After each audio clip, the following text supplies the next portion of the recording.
Hello my soul family, कैसे हैं आप सब। आई होप आप बहुत अच्छे होंगे। अपना नाम जब तब ध्यान बड़ी मेहनत और लगन से कर रहे होंगे। तो चलिए गाइज, आज हम देखने वाले हैं डीएम को इतनी चुनौतियां क्यों महसूस होती हैं अपनी डीएफ को अपनाने में इस ट्विन फ्लेम जर्नी पर। प्लीज़ डिवाइन गाइड करें, प्लीज़ राधा रानी गाइड करें।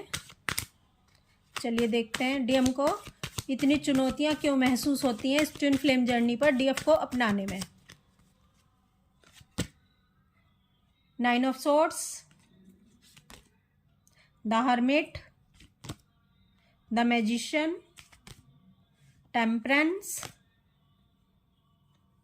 9 of Pentacles, 2 of Wands, Judgment, The Lovers, Death card. देखिए गाइस, इस ट्विन फ्लेम जर्नी पर भले ही डीएम हो भले ही डीएफ हो, दोनों की सिचुएशन लगभग सेम होती हैं। डीएफ की लाइफ में भी और डीएम की लाइफ में भी कार्मिक्स होते हैं, थर्ड पार्टी होती है, और डीएम और डीएफ बहुत ही प्रॉब्लम को फेस करते हुए बड़े होते हैं। इनकी लाइफ में कार्मिक्स भर भर कर होते हैं, लेकिन जब इन दोनों को मिलवाया जाता है इस ट्विन फ्लेम जर्नी पर, तो दोनों के बीच में इतना अट्रैक्शन फील होता है कि ये एक दूसरे को पाकर कुछ टाइम के लिए तो सब कुछ भूल जाते हैं जब इनका बबल फेस चलता है। लेकिन जब इनका सेपरेशन टाइम आता है, ये दोनों सेपरेट कर दिए गए होते हैं, तो उस समय जो डीएफ होती है उसको बहुत क्लियर होता है, उसका गोल बहुत क्लियर होता है कि मुझे अपने डीएम चाहिए। अपने डीएम को जो डीएफ है फर्स्ट प्रायोरिटी पर रखती है। डीएफ का एक ही गोल होता है, डीएफ का मानना होता है कि कोई भी तूफान आ जाए, कितनी भी परेशानियां हो जाएं, कुछ भी हो जाए, यानी कुछ भी हो जाए, मेरे डीएम मेरे हैं और मेरे ही रहेंगे। मैं इन्हें अपनी लाइफ से जाने नहीं दे सकती, मैं इनको खो नहीं सकती, क्योंकि डीएफ को लगता है कि मैंने अपने डीएम को बहुत से जन्मों के बाद पाया है, तो मैं इन्हें कैसे खो सकती हूँ। भले इनकी लाइफ में कोई भी आ जाए, भले इनकी लाइफ में कोई भी चला जाए, इसका ये मतलब नहीं है गाइस कि डीएफ सब कुछ छोड़ छाड़ कर अपने डीएम के पास चली जाती है या अपनी डीएम का हो जाना चाहती है। नहीं, सबको साथ लेकर चलती है, लेकिन फर्स्ट प्रायोरिटी अपने डीएम को देती है। यानी डीएम को भी इतनी ही प्रायोरिटी देती है जितनी वो खुद को देती है, खुद से भी ज़्यादा देती है। और डीएम इनकी नज़रों में इनके खुदा होते हैं, इनके परमात्मा होते हैं, इनके सब कुछ होते हैं, क्योंकि डीएफ अपना मन तन और प्राण अपने डीएम पर न्यौछावर कर देती है।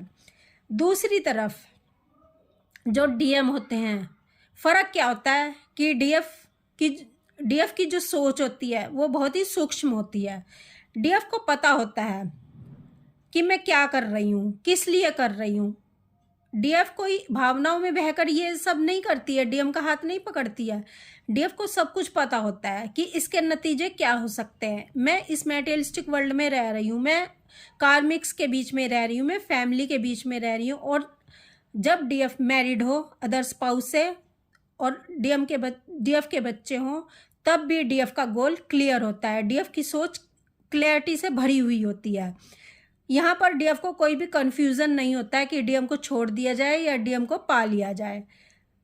डीएफ का एक ही गोल होता है कि मेरे डीएम मेरे हैं और मेरे ही रहेंगे, भले ही मुझसे फिजिकली दूर हों या पास हों, लेकिन मेरे डीएम को मैंने इस तरह से प्रेम किया है, इस तरह से चाहा है मन तन और प्राणों से कि डीएम भले ही फिजिकली रूप से किसी के पास भी हो, लेकिन उनका मन मुझ में ही लगा रहेगा।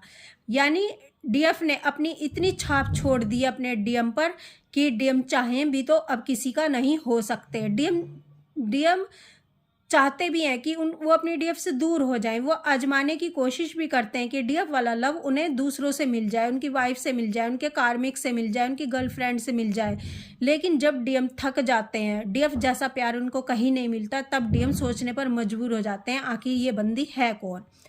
इसके अपोजिट जो डीएम होते हैं, अब फ़र्क क्या होता है दोनों की सोच में। डीएफ को फुल क्लैरिटी होती है, लेकिन डीएम को फुल क्लैरिटी नहीं होती। इसी कारण डीएम को इतनी चुनौतियों का सामना करना पड़ता है, क्योंकि अगर क्लैरिटी नहीं होगी तो चीज़ें गड़बड़ हो जाएंगी। जब देखो डीएम को क्लैरिटी नहीं है, इसीलिए डीएम भागने की कोशिश करते हैं अपनी डीएफ से, इसीलिए थर्ड पार्टी कार्मिक्स में अपनी डीएफ को ढूंढने की कोशिश करते हैं कि मैं इस बंदी को बुला दूं और मैं अपनी वाइफ को या अपनी गर्लफ्रेंड को या और किसी को भी मैं वो वाला प्यार, डीएफ वाला प्यार इन लोगों से पा सकता हूँ। और दूसरी तरफ डीएम को ऐसा लगता है कि अगर ब्लड रिलेशन है, अगर इनकी फैमिली वाले हैं, तो यही इनका कर्तव्य है, यानी ब्लड रिलेशन होना ही सब कुछ होता है। और अगर किसी से शादी हो जाए, वाइफ है इनकी, तो इनको लगता है कि बस उसी से वही सब कुछ होती है। ठीक है, भले ही उसके और इनके बीच में सब कुछ ठीक ना चल रहा हो, भले ही इनके विचार ना मिल रहे हो, तो लेकिन इनको लगता है कि यही सब कुछ है, इसके प्रति ही मेरा कर्तव्य है। और बाकियों के साथ अगर मेरा कोई रिश्ता है, डीएफ के साथ मेरा कोई रिश्ता है, तो वो मेरी कभी भी अपनी नहीं हो सकती। इनकी नज़रों में शादी होना ही सब कुछ होता है, क्योंकि डीएफ से शादी नहीं हो सकती है, ऑलरेडी मैरिड हैं, इसलिए लगता है कि डीएफ मेरी नहीं हो सकती। लेकिन डीएफ की नज़रों में, डिवाइन की नज़रों में अपना कौन होता है? शादी होना अपना नहीं होता। अपना होता है जिससे हमारे विचार मिलते हैं, जिसको हम पूरी तरह से समर्पित हो जाते हैं, मन तन और प्राणों से अपना मान लेते हैं, वही अपना होता है। भले ही उससे हम फिजिकली रूप से दूर रहें, भले ही हमारी उससे मैरिज हो या ना हो, तो डीएफ की नज़रों में वो अपना होता है। अब डीएम की जब सोच ही क्लियर नहीं है, जब डीएम को समझ ही नहीं आ रहा कि डीएफ आखिर है कौन, तो अब इसको पाने के लिए डीएम प्रयास क्यों करेंगे? डीएम वहीं जाएंगे ना जहाँ इनकी कंफर्ट जोन होगी, जहाँ इनको आसानी महसूस होगी, उस तरफ क्यों जाएंगे जहाँ इनको इतनी कठिनाइयों का सामना करना पड़ेगा, जहाँ इनको परेशानियों का सामना करना पड़ेगा, जहाँ इनको अपनी फैमिली से जंग लड़नी पड़ेगी, जहाँ इनको कार्मिक्स का सामना करना पड़ेगा और सबको जवाबदेही करनी पड़ेगी। तब डीएम बचते हैं अपनी डीएफ को अपनाने में, अपनी डीएफ के करीब जाने में और अपनी डीएफ को कमिटमेंट देने में। और जब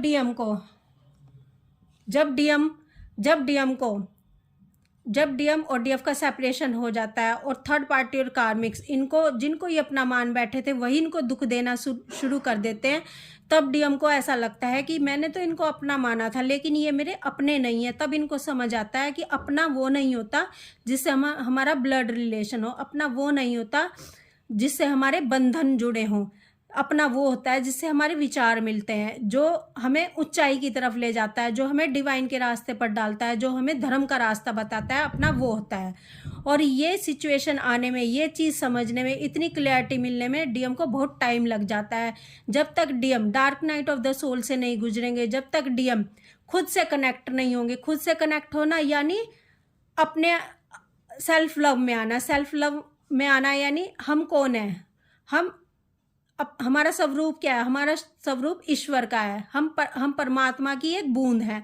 तो जब तक हम अपने स्वरूप को नहीं पहचानेंगे, यानी अपने आप से प्यार करना नहीं सीखेंगे, जब हम सेल्फ लव में आ जाते हैं, यानी हम डिवाइन से कनेक्ट हो जाते हैं, यानी हमारा आत्मा और परमात्मा का मिलन हो जाता है, तभी हमें अच्छा लगता है खुद से कनेक्ट होना, तभी हमें अच्छा लगता है अपना साथ, तभी हम दुनिया से डिटैच हो पाते हैं, तभी हम खुद से अटैच हो पाते हैं।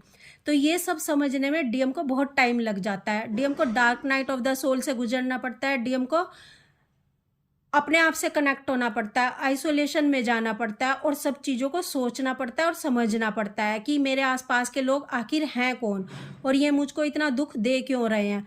और मैं ईश्वर से, तब ये ईश्वर से कनेक्ट होते हैं, क्योंकि इंसान तभी ईश्वर से कनेक्ट होता है जब उसकी लाइफ में दुख आते हैं, तांडव आते हैं, परेशानियाँ आती हैं, तभी वो खुद से क्वेश्चन पूछता है, तभी वो चिंतन मनन करने पर मजबूर होता है। और जब डीएम चिंतन मनन करने पर मजबूर होते हैं, ये dark night of the soul से गुजरते हैं, तब ये अपने आप में बदलाव लाते हैं, तब ये खुद को बदलना चाहते हैं, क्योंकि इस समय इनका कर्मा भी क्लियर हो चुका होता है, पास्ट लाइफ का जो इनके कार्मिक से जुड़ा होता है। तब डिवाइन इनको रास्ता दिखाते हैं, तब डिवाइन इनके क्वेश्चन के आंसर इनको देते हैं। और जब इनको क्लैरिटी मिलती है कि डीएफ आखिर इनकी है कौन, तब ये अपने डिवाइन से पूछते हैं कि ये डीएफ है कौन, जिसके बिना मैं एक पल भी रह नहीं पाता, जिसकी एनर्जी मुझे चाहिए होती है। और मैं कहने को तो दूसरे लोगों को अपना कहता हूँ, लेकिन असलियत में इसके पास जाकर ही मैं अपनापन फील करता हूँ, इसके पास जाकर ही मैं ऐसा फील करता हूँ जैसे मैं सारी दुनिया को भूल गया हूँ, इसके पास जाकर ही मुझे हैप्पीनेस फील होती है, इसके पास जाकर ही मुझको ऐसा लगता है कि मैंने सब कुछ पा लिया। तब डिवाइन इनके क्वेश्चन के आंसर देते हैं, तब डिवाइन बताते हैं कि आप ट्विन फ्लेम जर्नी का हिस्सा हो, और जिसको आप दूसरा समझ रहे हो, जिसको आप पराया समझ रहे हो, एक्चुअल में वही आपकी अपनी डीएफ है, जो आपको धर्म के रास्ते पर डाल रही है, जो आपको ईश्वर के रास्ते पर लेकर जा रही है, वही आपकी अपनी है। तो जब डीएम को क्लैरिटी मिलती है, जब तक डीएम को क्लैरिटी नहीं मिलेगी ना, तब तक डीएम को चुनौतियां लगेंगी, तब तक डीएम को मुश्किलें लगेंगी अपनी डीएफ को अपनाने में, तब तक डीएम अपनी डीएफ को कमिटमेंट नहीं देना चाहेंगे, तब तक डीएम अपनी डीएफ को प्रपोज नहीं करना चाहेंगे, मैरिज नहीं करना चाहेंगे, सेलिब्रेशन नहीं करना चाहेंगे और अपनी डीएफ से रन करेंगे। लेकिन जिस दिन डीएम को क्लैरिटी मिल जाएगी कि मेरी डीएफ एक्चुअल में है कौन, तब डीएम सारी चुनौतियों को भी फेस कर लेंगे, सारे तांडव भी झेल लेंगे, थर्ड पार्टी कार्मिक्स को भी रिलीज कर देंगे और अपने आप से कनेक्ट हो जाएंगे, अपनी डीएफ से कनेक्ट हो जाएंगे और अपनी डीएफ को अपनी लाइफ में लाना चाहेंगे। क्योंकि इनको समझ आ जाता है कि जब तक मैं अपनी डीएफ को अपनी लाइफ में नहीं लाऊंगा, तब तक मैं कंप्लीटनेस में नहीं आऊँगा, तब तक मैं कंप्लीट नहीं होऊंगा। और डीएम को जैसे जैसे डीएम क्वेश्चन पूछते हैं डिवाइन से, इनको सब क्वेश्चन के आंसर डिवाइन से मिलते चले जाते हैं और इनको ज्ञान प्राप्त होना शुरू हो जाता है। क्योंकि ये खुद से कनेक्ट हो गए, खुद से कनेक्ट होना यानी अपने ईश्वर से कनेक्ट हो गए, अपनी आत्मा से कनेक्ट हो गए। और जब ये बंदा अपनी आत्मा से कनेक्ट होता है और ईश्वर से अपने आप से क्वेश्चन कर रहा होता है, चिंतन मनन कर रहा होता है, तो इनको सब क्लैरिटी डिवाइन की तरफ से दी जा रही होती है। और तब डीएम अपनी डीएफ से जजमेंट करते हैं, तब डीएम अपनी डीएफ से माफ़ी मांगते हैं जो भी इन्होंने गलत किया, क्योंकि इनको कन्फ्यूज़न थी, क्योंकि इनको किसी भी तरह की क्लैरिटी नहीं थी। तो यही क्या करते बेचारे, अगर आप इनकी जगह होंगी, अगर डीएफ इनकी जगह होंगी, तो डीएफ भी यही करेंगी डीएम एनर्जी में जाकर। तो इसलिए ही जब डीएम कि डीएफ एनर्जी एक्टिव होती है तभी इनको क्लैरिटी मिलती है, हार्ट चक्रा ओपन होता है तभी इनको क्लैरिटी मिलती है, तभी इनको डिवाइन से क्वेश्चन के आंसर मिलते हैं, सभी क्लैरिटी मिल जाती है और तब डीएम अपने डीएफ को अपनाते हैं और किसी भी चुनौती का सामना कर पाते हैं।